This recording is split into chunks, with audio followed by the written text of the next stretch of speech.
ए मोहित बाबू यही चैत के महीना में एगो औरत अपना मर्द के लगे फोन कैले बिया आ कहत के ए राजा जी चैत के महीना बड़ी रसदार हो देह लसिया जाता है दोरस बयार में कहिया आई ऐसा जनमा चैत महीनावा में दोरस दिनावा में फटत में मोट घर आ जा बोल छोट घर आजा सजनवाल बई देवरो बछोट घर आजा बोलमु चैत महीनावा में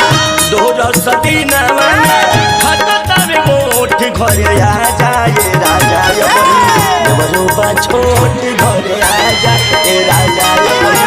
देवरो बछोट घर आजा बोलमु आके कोटनी कराइला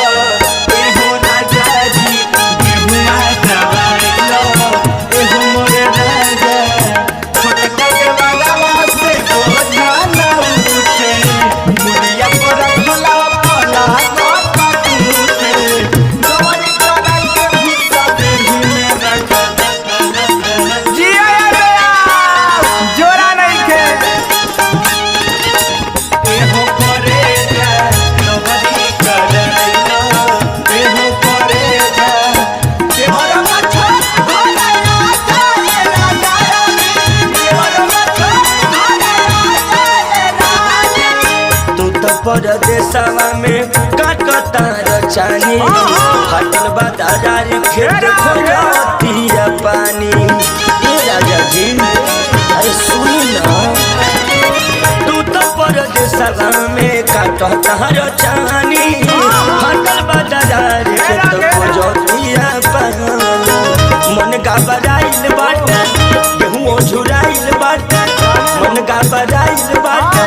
गेहूं झुराइल बाटे बाटे मन में खोट घर आवो सजनवा देवरो बछोट घर आजा सजनवा देवरो बछोट घर आवो बोलमु आके कोटनी कराइला ए हो राजा जी देवरा जवाइला ए हो मोर राजा छोट करे बाबा से बोझाना उठे मुड़िया पर रखला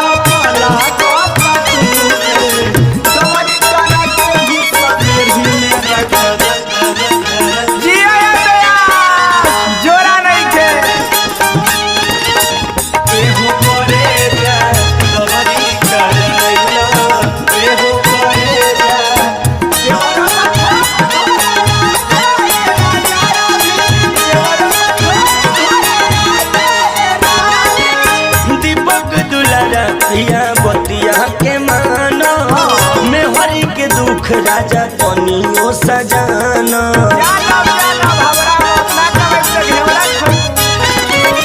दीपक दुलारा पिया बतिया के माना मेहरी के दुख राजा तनियो सजाना बड़ा ताड़ पाव ताड़ा कही के नया ताड़ा बड़ा ताड़ पाव ताड़ा कही के नया ताड़ा राहुल दिहे खोद घर आवो सजनवा